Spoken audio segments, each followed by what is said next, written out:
তাদের হাতে দেশীয় অস্ত্র রামদা এগুলো দিয়ে আমাকে নির্মমভাবে কোপায়। রাজধানীর মিরপুরে সংঘবদ্ধ কিশোর গ্যাংয়ের হামলায় গুরুতর আহত হয়েছেন পল্লবী থানা ছাত্রদলের যুগ্ম আহ্বায়ক মোহাম্মদ তপন। হামলার পুরো ঘটনাটি ধরা পড়েছে সিসিটিভি ক্যামেরায়। এই ঘটনায় এলাকা জুড়ে চাঞ্চল্যের সৃষ্টি হয়েছে।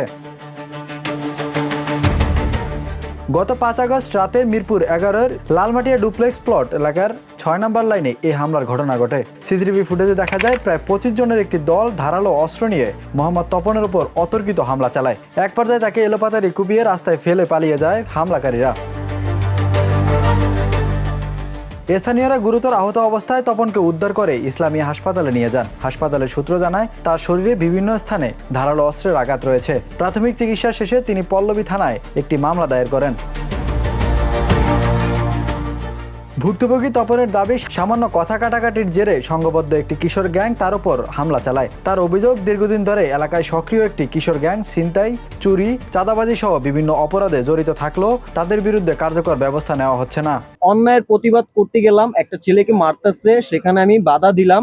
তো তোমার ছোট ভাই হিসাবেও বড় ভাই হিসাবে একটা দুটো সাপোর্ট দিয়েছি। সেই ক্ষেত্রে অন্যায়ের প্রতিবাদে আমাকে ময়মুরব্বীদের মারতেছে না, ময়মুরব্বীদের উপর দিয়ে মারতেছে। সেই কারণে আমাকে আজকে নির্মমভাবে কোপায়। এদিকে পল্লবী থানার ভারপ্রাপ্ত কর্মকর্তা হাসান বশির জানিয়েছে, ঘটনার তদন্ত চলছে। সিসিটিভি ফুটেজে বিশ্লেষণ করে হামলাকারীদের শনাক্তের কাজ চলছে এবং জড়িতদের দ্রুত আইনের আওতায় আনা হবে। মিরপুরে একের পর এক কিশোর গ্যাংয়ের সহিংসতায় ঘটনার উদ্বেগ বাড়ছে স্থানীয়দের মধ্যে। তাদের দাবি, দ্রুত দোষীদের গ্রেফতার করে কঠোর শাস্তির পাশাপাশি এলাকায় কিশোর গ্যাং দমনে কার্যকর অভিযান চালাতে হবে। Desk report, the news.